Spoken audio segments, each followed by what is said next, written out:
good sticks, everyone? Welcome to the Captain Avalanche Fancast, your unofficial source for all things Colorado Avalanche hockey and more from a fan perspective. Welcome to our new summertime content, CAF Minicasts, where we try our best to satisfy yours and our desperate need for summer hockey. Hosted by me, Captain Avalanche Corey, and our local Sharks expert, Dom. Now, we're no insiders. We're not inside the locker room face-to-face with our favorite players, but we hope to create a relatable and welcoming environment because we're just like all of you listening. Fans with a deep passion for the game of hockey, and in this case, the Colorado Avalanche. Okay, everyone. I've been looking forward to this segment. Oh boy, I got to use my imagination, and I hope you all do too, because, oh, I cannot wait for this. Dom, I'm so excited for this segment. Especially after how we ended the last segment, we're gonna pick it right back up, y'all. Now it's time for some laughs. What are you talking about, Dom? This is a brand new day. What do you mean? This is the whole week after the last episode, last segment. I don't know what you're talking about. You're acting They're like gonna have heard the last segment. You're acting like we're recording these things back to back, Dom. I know. I'm just so good at acting, apparently. Crazy. But anyways, everybody, we're doing the old high school yearbook here. Although I actually don't know if my high school yearbooks had any. We're doing superlatives today. I don't know actually how to define a superlative, but I'll give it to you as an example. It's the who's most likely to's in the back of your yearbook. For example, who's most likely to succeed? Most likely to become president? Most likely to do this? Most likely to become a stripper? You know? It's the most likely to's. Dom, do you have a better definition of a superlative? A superlative means the highest or greatest degree of something. It describes a person or thing that is better, higher, or more extreme than all others, and in this case, we are using that with likelihood. Thank you, Dom GPT. I appreciate it. So, you're welcome. We did not split our teams, though future segments that you will hear do have us each talking about the Avalanche and Sharks. But today, we just stuck with our own guys because, well, that's who we're most familiar with. So we each have, I think, 5 superlatives per team, or did you have a couple more, Dom? Did you cheat a little bit? I think we have 5. Oh, you have a couple like little extra ones is what it is, which is I have fine. Like 2 that I'm going to merge together just because they only work together, and then 1 extra one that'll be super quick at the end. I think that's perfectly fine. So give me just a second here. So I have my supporting stuff here. Yep, that's the bitch. Alrighty, everybody. So let's talk about our first superlative. Most likely to be a whale conservationist. Parker Kelly. Actually, let's reverse that. Parker Kelly, most likely to be a whale conservationist. For those who don't know, we've spoken about it on this show before, but Parker Kelly started a really great movement in whale conservation. So I will share the shortened version of the story from the Oceanic Society. But another reason to love Parker Kelly. On his honeymoon in Hawaii, Colorado Avalanche forward Parker Kelly went whale watching. Then he went again and again. He came back to the locker room and told anyone who would listen that he had become addicted to whales. The moment went further than anyone had planned. Fans rallied. A GoFundMe was launched, and 120 strangers named 2 North Pacific humpbacks, one after Parker and one after his wife, Kiara. Through our whale adoption program, funds raised are supporting marine mammal research and free whale watching trips for underserved youth here in the Bay Area. Our own @Rosie.inthewild, Oceanic Society naturalist and manager of strategic growth, joined the Gorilla Sports community live to share the story behind the science, from the fluke identification to whale song and how the whales chosen for Parker and Kiara connect Canada, where Parker's from, and to Hawaii, where it all began. Now the wave keeps growing. You can now grab, and please do this, I'm definitely going to get one, You can now grab an official Parker and Kiara Kelly whale watching t-shirt with 50% of the proceeds going directly to our ocean conservation program. Link in bio. At Parks17, Parker Kelly, if you're reading this, the ocean is cheering you on. So just something that's wonderful. And I mean, half of it is Parker Kelly, half of it is the fans just being awesome and making a movement out of it. Also, if you haven't seen the shirt, it fucking rocks. So definitely get it. One, because it's a cool fucking shirt if you love the avalanche and you love nature conservation, which if you live on this planet, you should. And it's just a stylish shirt. So definitely go get your hands on one. I will, now that I know where the link is, because I couldn't link it before, I will link it in the description of this episode. So go pick yourself up one if you are so inclined. As representative of the aquatic creatures via Team Teal, we endorse this message. Go support conservation. The sharks are happy about this, both team and real animal. Obviously, I am in no position to speak for the team, but I will say as a Sharks fan and as the Sharks representative on the podcast, go support conservation. This is super cool and unique. And I just love to see the passion he shows in this as well. That it's something that you truly feel more connected to the player as a human being, which I feel like a lot of us as fans can sometimes forget. And so Parker Kelly having this wonderful outlet, so public as well, so supportive of it, it's something that we should all appreciate and engage with. 100%. And that was a bit more of the serious one. But for time's sake, what we're going to do is me and Dom will just bounce back and forth just on these silly ones. Just to obviously save a little bit of time here. Maybe a couple extra comments here and there, but wanted to give extra love and shout out to Parker Kelly because that's just awesome. But Dom, what is your first player superlative? Let's go with Will Smith, one half of Will Mack, and he is the most likely to kick you out of book club for not reading the book. If you may recall, Tyler Toffoli confirmed the existence of a San Jose Sharks book club founded by everyone's favorite kiddos, Will Mack. This was on his wife, Kat Toffoli's Never Offside podcast, which she hosts with Julie Petrie, the wife of NHL player you might know the name Jeff Petrie. Yes. Yeah, which I would just like to hype up and just do a quick plug for this podcast. They are funny, but they also give a behind-the-scenes look from the wife of an NHL player, see how that impact the NHL lifestyle has on families of players, right? And while we are, from a fan perspective, this is another perspective for those of you listening who want some other insights into the game. I think it's highly entertaining and worth a listen to. So I just like to put that in there briefly because I think they're a podcast worth going and giving a listen to. Give them a shout out because they're fun. And when we talk about absorbing hockey content every day, that's the type of thing I'm for certain absorbing as a Sharks fan. But back to Will Smith. Why is he the most likely to kick you out of a book club? Well, the book club is confirmed to exist by Tyler Toffoli, of course. And then the club was later reported to include not only Tyler, Will Smith, Macklin Celebrini, but also Ty Dellandrea. There may be more names, but none confirmed thus far, though Will did later publicly confirm that only the founding members, the founding duo of himself and Macklin Celebrini, actually finished the book. Now, my question is, have there been multiple books? When they say that not everyone finished it, did some people quit? Or did they try to skip a reading, try to sneak through, and Will gave them the boot from the group? We may never know the truth for certain, so I leave it all to you to decide, but he seems like the type of person who would want you to read the book if you're going to be part of the book club. One more shout out. Which podcast should they go listen to, Dom? Never Offside. Absolutely. Go give them a listen. Gavin Brindley, most likely to win a team-wide game of hide and seek. Gavin Brindley is 5'8", 173 pounds. For reference, Samuel Girard, the team's token small and equipable player, was 5'10", 170 pounds. Yeah, they're about the same in weight, but Sammy G had 2 whole inches on Brindley. He might as well be Victor Wembanyama next to Steph Curry.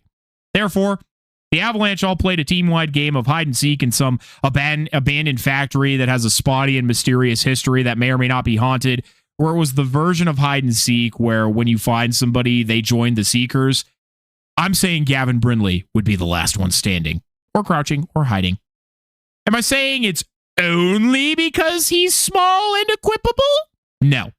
But a lot of the time, smaller players have to be smarter, craftier, more adaptable. They have to find a way to play the game that best suits them, that still makes them effective, and Gavin Brindley has got that in spades. Well, that description, that rationale was... now that you've said that about hide and seek, I'm going to interject an unplanned question. Who would be the best at a game of tag on the Avalanche? Nathan MacKinnon. Like, that's where my brain goes. Just with how dedicated and locked in he becomes, like, they would say tag you're it, and bro would activate like a sleeper agent. He would run somebody down, probably like Brock Nelson or something, because Brock's, the Vietnam War or Civil War veteran. So he'd be trying to run away, and Nathan would just zero in on target and fucking chase him down like a heat-seeking missile. I honestly would agree, apart from one small tidbit. If you've ever seen the movie Tag, my friend, I think he would be Jeremy Renner and never get tagged. He would be that intense with it. Yeah, probably. You're probably right. Because I was going to say the fastest who would get tagged would probably be Natchez, of course. But I feel like Nate Dogg would take it so seriously. He would. Anyway, that was totally unscheduled. That was funny. It inspired me, and I thought it was fun. But my next superlative, giving myself a drum roll on the desk, will go to Kiefer Sherwood, who is the most likely to play a tree in Robin Hood the musical. I'm going to be honest, this is absolutely low-hanging fruit based purely on his last name, but I could also totally imagine Kiefer in this role, seeing as he always has a straight face with limited emotion. Picture him barely moving on stage before tripping the Sheriff of Nottingham, give him an extra cross-check, and then turn around and act as though he didn't. Nothing happened. Something jumped out from the forest instead. He's being an agitator, helping Robin Hood and Little John and their band of rascals escape into the forest, just like he agitates opponents on the ice. But in all seriousness, I do feel like he would have that serious face and be able to stand still and also not be ashamed to do that role. He's definitely the type of player who will do anything he needs to do for a team and step up in any way. I know a lot of people don't always want to have those roles, but they're still important to the overall story. So I could picture him being a tree in Robin Hood the musical. Makes me think of the Diary of a Wimpy Kid when Greg Heffley's the tree in Wizard of Oz. Anyway, Nazem Kadri, most likely to be a spy in disguise. This one was inspired by one of Naz's most recent Instagram posts, silliest at the time of recording, where he was out on a beautiful tropical beach vacation, and for some reason, reflecting upon it gave me heavy spy vibes. It's like the section of Bond films where he's in an exotic, beautiful location for a rendezvous with the leading lady of the film, and Nas seemed to be there with his own leading lady in his life. So, not only that, but Nas cleans up incredibly well in a suit. He himself looks like he could be the next James Bond, and in my mind, would be a better choice than who they went with, but that's neither here nor there. But Nazem Kadri has those two sides of him that James Bond does, a clean and proper / dapper side that he has for media and teammates, just like James Bond has for those kinds of stealth moments or social interactions that he has to gather information or, like I said, to rendezvous. But Nazem Kadri then also has that edge and that bite and snarl reserved for his enemies, or James Bond when he's in those hand-to-hand combats or those shootouts. Nas has got both. One might say cool, calm, and collected, but with a killer instinct. That's right. That is Nazem Kadri. All right. I don't know if I had it cut out there, but I'm thinking we're ready to proceed to my next superlative for the Sharks. We are. Next up for the Sharks is going to be Colin Graff. And before you assume a Nickelback cover artist, he is not the most likely to be that, although we are still going to capitalize on the wordplay of look at this graph. but he will be the most likely to become a math teacher. Because, of course, again, we are still going to use that wordplay and the low-hanging fruit it provides, but honestly, it's more about his work ethic and willingness to go to the hard areas. Colin Graff seems like the exact type of person who would be willing and able to endure the difficulties of teaching in a public school. He would be the type of teacher who would be able to be patient and work with teaching to the importance of students of problem solving and also showing their work. The best math teachers always do show their work and encourage that out of their students. So I think Colin Graff, with his ethic and willingness to go to the hard areas on the ice, do whatever the team needs, kill penalties, he could be that math teacher just killing time that the students don't want to be in his class, but finding a way to teach them anyway. That's such a nice one, Tom. I like that one. All righty, everybody. We talked about Brock Nelson a little bit ago, and wouldn't you know it, I have one for Brock Nelson. He is the most likely to throw the best child's birthday party. Why, you may ask? That feels so random. Why is it not most likely to have the biggest cock? Or Big Cock Brock. Well, that is because for the uninitiated, Brock Nelson has 4 children. From my own knowledge, the most on the team. Brent Burns comes close with 3 kids, but Brock has 4. And it's a mixture of boys and girls. So every dad skill he could have, he would be required to have. Or every dad skill he could have, he would be required to have. All his children are still young as well. So Brock would have to be prepared for any situation or niche interest the kid had, or that his kid could dream up for a B-Day party. Now, you know, you can have the normal stuff like Mario or Princess or whatever, but you never know with kids. I've had some of the strangest Halloween costumes of all time just because I got a weird itch for something. So I think Brock, because he has all different ages and, you know, types of kiddos, he would just be ready for anything. So if one of the other guys on the team was like, Brock, my kid, you know, they want to throw this kind of birthday party, like what do I do? Brock would be like, I got you, homie. Let me guide you. And Brock could set him up. I can picture it perfectly. I want to know how he does a ninja unicorn party. That I feel like would be super interesting, like almost what you see in Despicable Me. He is the ninja unicorn. Honestly, that would make sense. He is a unicorn unto himself. My next one, actually, it's kind of fitting that these go back to back. I'm going to go with Tyler Toffoli, and this one might make sense based on what was mentioned before, but I'm going to have him be most likely to become a Pee Wee hockey coach. Because despite not having any children of his own at this time, he has been the lovable dad figure for Will Mack and has shown a great deal of patience in the process. Considering at the book club mentioned previously, but also the sleepover line, and when that was born from each of them scoring and messing up his back in the process to join them sleeping in a room together on the road trip in Buffalo, hurting his back on that pull-out couch. But also considering his NHL pedigree as a cup champion, the patience he has displayed with youngsters like Will and Macklin, and also his ability to just speak calmly and clearly, he's the perfect candidate to teach a gaggle of youngsters the fundamentals of hockey.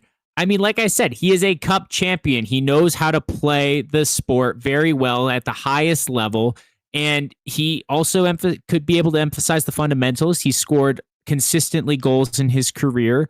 But I think it's all of those other factors that would make him a great Pee Wee hockey coach to help control the chaos where the players and all those kids would still have fun, but be able to learn something productive in the process.